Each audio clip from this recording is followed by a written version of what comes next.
Hello guys. അപ്പോൾ ഇന്നത്തെ video എന്ന് പറയുന്നത് ഞാൻ എങ്ങനെയാണ് നമ്മുടെ കേരള പി എസ് സിക്ക് വേണ്ടിയിട്ട് കറണ്ട് അഫയേഴ്സ് പ്രിപ്പയർ ചെയ്യുന്നതെന്ന് നിങ്ങളോട് ഷെയർ ചെയ്യാൻ വേണ്ടിയിട്ടാണ് വന്നിരിക്കുന്നത്. ഞാനും ഒരു ബിഗിനറാണ്. ഒരു 6 മന്ത്സൊക്കെ ആയിട്ടുള്ളൂ P S C fully focus ചെയ്ത് പ്രിപ്പയർ ചെയ്യാൻ തുടങ്ങിയിട്ട്. അതുകൊണ്ട് തന്നെ അതിൻ്റേതായ തെറ്റുകളും മിസ്റ്റേക്സും ഒക്കെ ഉണ്ടാവും. അപ്പോൾ ഇത് കണ്ടുകൊണ്ടിരിക്കുന്ന ആർക്കെങ്കിലുമൊക്കെ അതറിയാമെങ്കിൽ ഒരു തെറ്റാണത്, അങ്ങനെ ചെയ്യാൻ പാടില്ല എന്നുണ്ടെങ്കിൽ അത് പറഞ്ഞു തരിക, കമൻറ്റിലൂടെ നിങ്ങൾ അറിയിക്കുക. എനിക്ക് തെറ്റുകൾ വരാം, മനുഷ്യനല്ലേ, അപ്പോൾ തെറ്റുകളൊക്കെ വരാം. ഇനി ഞാൻ ചെയ്യുന്ന വീഡിയോ അല്ലെങ്കിൽ ഞാൻ എങ്ങനെയാണ് എൻ്റെ കറണ്ട് അഫയേഴ്സ് പഠിക്കുന്നത് എന്നുള്ള രീതി ചിലപ്പോൾ ഒരാൾക്കെങ്കിലും അത് യൂസ്ഫുൾ ആയാൽ ആവട്ടെ എന്നുള്ള രീതിയിലാണ് ഞാനിത് ഷെയർ ചെയ്യുന്നത്. അപ്പോൾ ഞാൻ കറണ്ട് അഫയേഴ്സിന് പ്രിപ്പയർ ചെയ്യുമ്പോൾ ഫസ്റ്റ് തിങ് ആദ്യം ചെയ്യുന്ന കാര്യം നമ്പർ 1 എന്ന് പറഞ്ഞു കഴിഞ്ഞാൽ ന്യൂസ് പേപ്പർ വായിക്കുക എന്നുള്ളതാണ്. ന്യൂസ് പേപ്പർ നമുക്ക് ഏത് വേണോ ചൂസ് ചെയ്യാം. അത് നമ്മുടെ കൺവീനിയൻസ് ആണ്. മലയാളമോ ഇംഗ്ലീഷോ ഏത് വേണോ നമുക്ക് ചൂസ് ചെയ്യാം. എനിക്ക് തോന്നുന്നു കേരള പി എസ് സി ആകുമ്പോൾ മലയാളം തന്നെ ചൂസ് ചെയ്യാനാണ് ബെറ്റർ എന്ന് എനിക്ക് തോന്നിയിട്ടുണ്ട്. അപ്പോൾ അത് നമ്മുടെ കൺവീനിയൻസ് അനുസരിച്ച് നല്ലൊരു ന്യൂസ് പേപ്പർ ചൂസ് ചെയ്യുക, അത് വായിക്കുക എന്ന് പറയുമ്പോൾ ഫസ്റ്റ് പേജിലെ ഫസ്റ്റ് സെൻറ്റൻസ് മുതൽ ലാസ്റ്റ് പേജിലെ ലാസ്റ്റ് സെൻറ്റൻസ് വരെ വായിക്കുക എന്നുള്ളതല്ല as a P S C aspirant നമ്മൾ ചെയ്യേണ്ടത്. നമുക്ക് വേണ്ടി മാത്രം ആവശ്യമുള്ള കണ്ടൻറ്റ് അതിലുണ്ട്, നമുക്ക് ആവശ്യമുള്ള സാധനങ്ങൾ അത് മാത്രം വായിച്ചാൽ മതി. ആവശ്യമില്ലാതെ ഫുള്ള് വായിച്ച് ടൈമും കളഞ്ഞ് വേറെ എന്തെങ്കിലുമൊക്കെ നമ്മൾ പഠിക്കാനുള്ള ടൈം വെറുതെ അതിൽ ഇൻവെസ്റ്റ് ചെയ്യുമ്പോൾ അതുകൊണ്ടൊരു യൂസും ഉണ്ടാകത്തില്ല. അതുകൊണ്ട് നമുക്ക് ആവശ്യമുള്ള സാധനങ്ങൾ വായിക്കാം. നമുക്കിപ്പോൾ ഒരു ന്യൂസ് കാണുമ്പോൾ ഓക്കെ, ഇത് നമുക്ക് കറണ്ട് അഫയേഴ്സിൽ ക്വസ്റ്റ്യൻ ചോദിക്കാവുന്ന ടോപ്പിക്കാണ്, അല്ലെങ്കിൽ നമ്മൾ പഠിക്കുന്ന ഒരു ടോപ്പിക്കിനായിട്ട് കണക്ട് ചെയ്യാൻ പറ്റുന്നതാണ്. അങ്ങനെ തോന്നിയാൽ മാത്രം, അങ്ങനെ തോന്നുന്ന ടോപ്പിക്സ് മാത്രം നമ്മൾ എപ്പോഴും എടുക്കാൻ നോക്കുക. അല്ലാതെ ആവശ്യമില്ലാതെ വാർത്തകളൊന്നും വായിച്ച് ടൈം കളയരുത്. ഇപ്പോൾ ഇനി നിങ്ങൾക്ക് അങ്ങനെയല്ല, ന്യൂസ് പേപ്പർ വായിക്കണം എന്നുള്ളൊരു ഇതൊക്കെ ഉള്ളവരാണെങ്കിൽ നിങ്ങൾക്ക് വായിക്കാം, അത് നിങ്ങളുടെ ഇഷ്ടമാണ്. ന്യൂസ് പേപ്പർ റീഡിംഗ് എന്ന് പറയുന്നത് പി എസ് സി പഠിക്കാൻ വേണ്ടി മാത്രം വായിക്കുന്നതല്ല, അതൊരു ഹാബിറ്റ് കൂടിയാണ്. അത് നമ്മൾ ശീലിച്ച് റെഡിയാക്കി എടുക്കേണ്ട സംഭവമാണ്. പെട്ടെന്നൊരു ദിവസം നിങ്ങൾ എടുത്തു വെച്ച് ന്യൂസ് പേപ്പർ വായിക്കുക എന്ന് പറഞ്ഞാൽ അതൊരു പോസിബിളായിട്ടുള്ള കാര്യമല്ല. ഇപ്പോൾ ഞാനാണെങ്കിൽ ഞാൻ വർഷങ്ങളായിട്ട് വായിക്കുന്ന ഒരാളാണ്. സോ എനിക്ക് ന്യൂസ് പേപ്പർ വായിക്കുക എന്ന് പറയുന്നൊരു ഹെക്റ്റിക് ടാസ്ക് അല്ല. ചിലർക്കെന്ന് പറഞ്ഞു കഴിഞ്ഞാൽ ന്യൂസ് പേപ്പർ വായിച്ചു കൊടുക്കുമ്പോൾ ഉറക്കം വരുന്നവരൊക്കെ ഉണ്ട്. അപ്പോൾ അത് ആദ്യമേ ഇങ്ങനെ ചെറിയൊരു ബുദ്ധിമുട്ടൊക്കെ വരും. അപ്പം നമ്മൾ വായിക്കുക, ഒരു പേജെങ്കിൽ ഒരു പേജ്, അല്ലെങ്കിൽ ഒരു ആർട്ടിക്കിളെങ്കിലും നമ്മൾ വായിക്കുക. എന്നിട്ട് നെക്സ്റ്റ് ദിവസം കുറേശ്ശെ കൂട്ടി കൊണ്ടുവന്ന് ന്യൂസ് പേപ്പർ നമുക്ക് കംപ്ലീറ്റ് നോക്കാൻ പറ്റുന്ന ഒരു ലെവലിലോട്ട് നമ്മൾ എത്തിക്കുക. അത് പതിയെ പറ്റൂ. പെട്ടെന്നൊരു ദിവസം എല്ലാം വായിക്കാമെന്ന് വിചാരിച്ചു കഴിഞ്ഞാൽ പോസിബിളായിട്ടുള്ളൊരു കാര്യമല്ല അത്. അതുപോലെ തന്നെ ഞാൻ വായിക്കുന്നത് ഹിന്ദു ന്യൂസ് പേപ്പറാണ്. ദ ഹിന്ദു ഇംഗ്ലീഷ് ന്യൂസ് പേപ്പറാണ് വായിക്കുന്നത്. അതിൽ നമ്മുടെ അധികം കേരളത്തിലുള്ള ന്യൂസസ് വളരെ കുറവാണ് വരുന്നത്. പക്ഷേ എനിക്ക് ഇംഗ്ലീഷ് വൊക്കാബുലറിയും ഇംഗ്ലീഷിൽ കുറച്ചുകൂടി ഡെവലപ്മെൻറ്റ് വേണമെന്നുള്ളത് കൊണ്ടാണ് ഞാൻ ഹിന്ദു വായിക്കാനൊരു ഡിസിഷൻ എടുത്ത് ഹിന്ദു വായിക്കുന്നത്. ഇനി ഞാൻ പറഞ്ഞല്ലോ, ഞാൻ ഹിന്ദുവാണ് വായിക്കുന്നത്. അതുകൊണ്ട് തന്നെ എനിക്ക് മലയാളം ന്യൂസ് പേപ്പറിലുള്ള സാധനങ്ങൾ പലപ്പോഴും കിട്ടാതെ പോകുന്നുണ്ട്. അതുകൊണ്ട് ഞാൻ ചെയ്യുന്നൊരു കാര്യമാണ് നമ്പർ 2 ആണ് പറയുന്നത്. നമ്മുടെ ടെലഗ്രാമിലൊരു ചാനലുണ്ട്, news paper current affairs for P S C എന്ന് പറഞ്ഞൊരു ചാനലുണ്ട്. ആ ചാനലിൽ നോക്കിക്കഴിഞ്ഞാൽ അവരെല്ലാ ദിവസവും ആ ദിവസത്തെ ഡിഫറെൻറ്റ് ന്യൂസ് പേപ്പേഴ്സിൽ നിന്നുള്ള ന്യൂസ് പേപ്പർ കട്ടിങ്സ് ഒരു പി എസ് സി ആസ്പിറൻറ്റിന് വേണ്ട സാധനം അവരതിൽ പോസ്റ്റ് ചെയ്തിരിക്കും. അത് നമുക്ക് വായിക്കാം. ഓക്കെ, അത് നമുക്ക് വായിച്ച് നമുക്ക് ആവശ്യമുള്ള സാധനങ്ങൾ മാത്രമാണ് അവരതിലിടുന്നത്. സോ അത് നമുക്ക് വായിക്കാം. ഞാൻ ഇപ്പോൾ പറഞ്ഞല്ലോ, ഞാൻ ഫസ്റ്റ് ന്യൂസ് പേപ്പർ വായിക്കും, ഈ ടെലഗ്രാം ചാനൽ നോക്കും. ഇത് ജസ്റ്റ് വായിക്കുക മാത്രമല്ല ഞാൻ ചെയ്യുന്നത്. ന്യൂസ് പേപ്പർ വായിക്കുമ്പോൾ നമ്മളൊരു സ്കീം കാണുമ്പോൾ ആ സ്കീം, ഇപ്പോൾ കേരള ഗവൺമെൻറ്റിൻ്റെ ഒരു സ്കീം കാണുകയാണെങ്കിൽ ആ സ്കീം എഴുതി ഒരു പേപ്പർ, ഞാൻ നോട്ട്ബുക്ക് വെച്ചിട്ടുണ്ട്, ആ നോട്ട്ബുക്കിൽ ഡേറ്റ് ഇടും. ഇപ്പോൾ ഇന്നത്തെ ന്യൂസ് പേപ്പർ വായിക്കുമ്പോൾ ഇന്നത്തെ ഡേറ്റ് ഇട്ട്, അപ്പോൾ ഒരു സ്കീമിൻ്റെ വാർത്ത ഞാൻ കണ്ടു, ആ സ്കീം എഴുതുന്നു, എന്തിന്, ആർക്ക് വേണ്ടി, എങ്ങനെ കൊണ്ടുവന്നു, ആര് കൊണ്ടുവന്നു, എന്ന് കൊണ്ടുവന്നു, എന്തൊക്കെയാണ് അതിൻ്റെ സ്പെഷ്യാലിറ്റീസ്, ഇതെല്ലാം ഞാൻ എഴുതി വയ്ക്കും. അങ്ങനെയാണ് ഞാൻ ന്യൂസ് പേപ്പറിൽ നിന്നും അതുപോലെ തന്നെ ടെലഗ്രാം ചാനലിൽ നിന്ന് കിട്ടുന്ന ന്യൂസ് പേപ്പർ കട്ടിങ്സിൽ നിന്നും ഞാൻ വായിക്കാറ്. അത് രണ്ടുമാണ് ഫസ്റ്റ് ചെയ്യുന്ന കാര്യം. അതിൻ്റെ നോട്ട്സ് ഞാൻ പ്രിപ്പയർ ചെയ്യുന്നുണ്ട്. അത് കഴിഞ്ഞിട്ട് ഞാൻ ചെയ്യുന്നൊരു കാര്യം എന്ന് പറഞ്ഞു കഴിഞ്ഞാൽ, നമ്മുടെ യൂട്യൂബിൽ ടാലൻറ്റ് അക്കാഡമിയുടെ യൂട്യൂബ് ചാനലുണ്ട്. ഇത് ഞാൻ പ്രിഫർ ചെയ്യുന്നതാണ്. നിങ്ങൾക്ക് വേറെയൊക്കെ ചാനൽസ് ഒരുപാട് ഇടുന്നുണ്ട്. ഞാൻ ടാലൻറ്റ് അക്കാഡമിയാണ് എനിക്ക് ഓക്കെ ആയിട്ട് തോന്നിയിട്ടുള്ളത്, അതുകൊണ്ടാണ് ഞാൻ അതെടുക്കുന്നത്. അത് എടുത്തിട്ട് അവരുടെ ചാനലിൽ അവർ ഡെയിലി കറണ്ട് അഫയേഴ്സ് അപ്ഡേറ്റ് ചെയ്യാറുണ്ട്. ഒരു വീഡിയോ ഒരു 7-8 മിനിറ്റൊക്കെ, ചിലപ്പോൾ ഒരു 10 മിനിറ്റൊക്കെ കൂടിപ്പോയാലാകും, ആ ഒരു ലെവലിലുള്ള വീഡിയോ ഒക്കെ അവരിടാറുണ്ട്. ആ വീഡിയോ ഞാൻ കാണും. അതിൽ നിന്നും നമ്മൾ എഴുതാൻ വിട്ടുപോയ പോയിൻറ്റ്സൊക്കെ ഉണ്ടെങ്കിൽ അതും കൂടി നോട്ട് ഡൗൺ ചെയ്ത് എൻ്റെ കറണ്ട് അഫയേഴ്സിൻ്റെ കൂടെ ഞാൻ കയറ്റി വയ്ക്കാറുണ്ട്.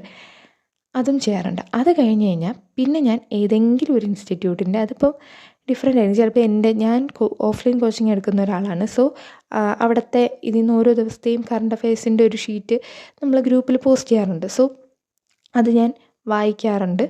അത് അഥവാ ഒരു ദിവസം കിട്ടിയില്ല എന്നുണ്ടെങ്കിൽ വേറെ ഏതെങ്കിലും ഒരു അക്കാഡമിയുടേതോ ഞാൻ വായിക്കും.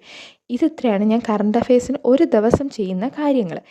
ഇനി അത് കഴിഞ്ഞിട്ട് നമുക്ക് മന്ത്ലി, ഞാൻ ഓഫ്ലൈൻ കോച്ചിങ് ചെയ്യുന്നെന്ന് പറഞ്ഞു, അവിടെ നിന്ന് തന്നെ എനിക്ക് എൻ്റെ കോച്ചിങ് ഇൻസ്റ്റിറ്റ്യൂട്ടിൽ നിന്ന് മന്ത്ലി ഓരോ മാസത്തെയും കറണ്ട് അഫയേഴ്സിൻ്റെ മെറ്റീരിയൽ കിട്ടാറുണ്ട്. സോ അതും ഞാൻ യൂസ് ചെയ്യാറുണ്ട് പഠിക്കാൻ നേരത്തെ. അത് പോയിട്ട് എൻ്റെ ഇൻസ്റ്റിറ്റ്യൂട്ടിൽ, കോച്ചിങ് ഇൻസ്റ്റിറ്റ്യൂട്ടിൽ തന്നെ ദിവസവും ഒരു 5 ക്വസ്റ്റ്യൻസ് കറണ്ട് അഫയേഴ്സ് ഞങ്ങൾക്ക് എഴുതി അതിൻ്റെ റിലേറ്റഡ് ഫാക്ട്സ് എഴുതാനുണ്ട്. അപ്പോൾ ഇത്രയും കാര്യങ്ങൾ ഞാൻ കറണ്ട് അഫയേഴ്സ് എഴുതിയെടുക്കുന്ന കാര്യങ്ങൾ, അല്ലെങ്കിൽ ഞാൻ കളക്ട് ചെയ്യുന്ന മെറ്റീരിയൽസ് എന്നൊക്കെ പറയുന്നത് ഇതൊക്കെയാണ്. അത് കഴിഞ്ഞ് ഞാൻ ചെയ്യുന്ന ഒരു മൂന്നാമത്തെ കാര്യം, അല്ലെങ്കിൽ ഇതിൻ്റെ റിവിഷൻ സ്റ്റേജ് എന്ന് പറയുന്നത്, നമ്മളിത് ചുമ്മാ എഴുതി വെച്ചാൽ മാത്രം പോരല്ലോ, ഇത് നമ്മൾ പഠിക്കുകയും കൂടെ ചെയ്യണമല്ലോ. അതിന് വേണ്ടി ഞാൻ ചെയ്യുന്നത്, ഇപ്പോൾ ഇന്നത്തെ കറണ്ട് അഫയേഴ്സ് ഞാൻ എഴുതി, അത് ഞാൻ ജസ്റ്റ് ഒന്ന് പഠിക്കും. നമ്മൾ നോർമലി ഒരു ടോപ്പിക്ക് പഠിക്കുന്ന പോലെ ജസ്റ്റ് പഠിക്കും. ഇത് കഴിഞ്ഞ് ഞാൻ എല്ലാ വീക്കിലെയും, അതായത് ഇപ്പം സൺഡേ ആണ് ഞാൻ കൂടുതലും ചെയ്യാറ്, ഒരു വീക്കിലെ കറണ്ട് അഫയേഴ്സ് എല്ലാം, അതായത് 7 ഡേയ്സിലെ കറണ്ട് അഫയേഴ്സ് ഒരുമിച്ചൊന്ന് വായിക്കും. അതായത് ഞാൻ എഴുതി വെച്ചിട്ടുള്ള സാധനങ്ങൾ ഞാനൊന്ന് വായിക്കും. അത് കഴിഞ്ഞിട്ട് പിന്നെ ഞാൻ പഠിക്കുന്നതെന്ന് പറഞ്ഞു കഴിഞ്ഞാൽ, ഞാൻ പറഞ്ഞല്ലോ എനിക്ക് മന്ത്ലി കറണ്ട് അഫയേഴ്സിൻ്റെ മെറ്റീരിയൽ അക്കാഡമിയിൽ നിന്ന് കിട്ടുമെന്ന്. ആ മെറ്റീരിയൽ ഞാൻ എന്ത് ചെയ്യും, നമുക്കവിടെ എക്സാമുണ്ട്. ആ എക്സാമിൻ്റെ സമയത്ത് തന്നെ ഞങ്ങൾക്ക് ഇങ്ങനെ 3 പേജ്, 6 പേജ്, 10 പേജ് അങ്ങനെയാണ് വരുന്നത്.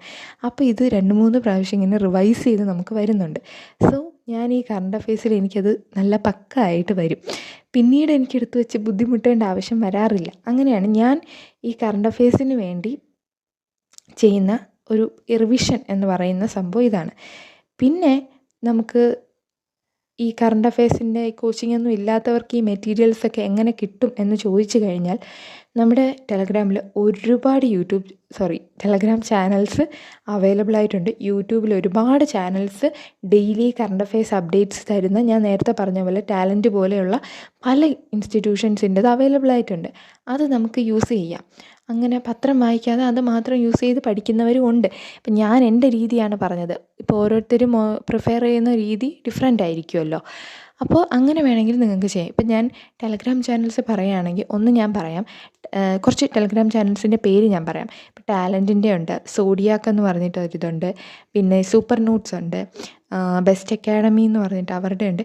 ഇവരെല്ലാം എന്താ പറയുക, ഓരോ ദിവസത്തെയും ഡെയിലി കറണ്ട് അഫയേഴ്സ് ഒരു പേജിൽ ഇൻക്ലൂഡ് ചെയ്ത് ഇടുന്ന ചാനൽസാണ് ഇതെല്ലാം. ഈ ചാനൽസിലെല്ലാം കറണ്ട് അഫയേഴ്സ് കിട്ടാറുണ്ട്.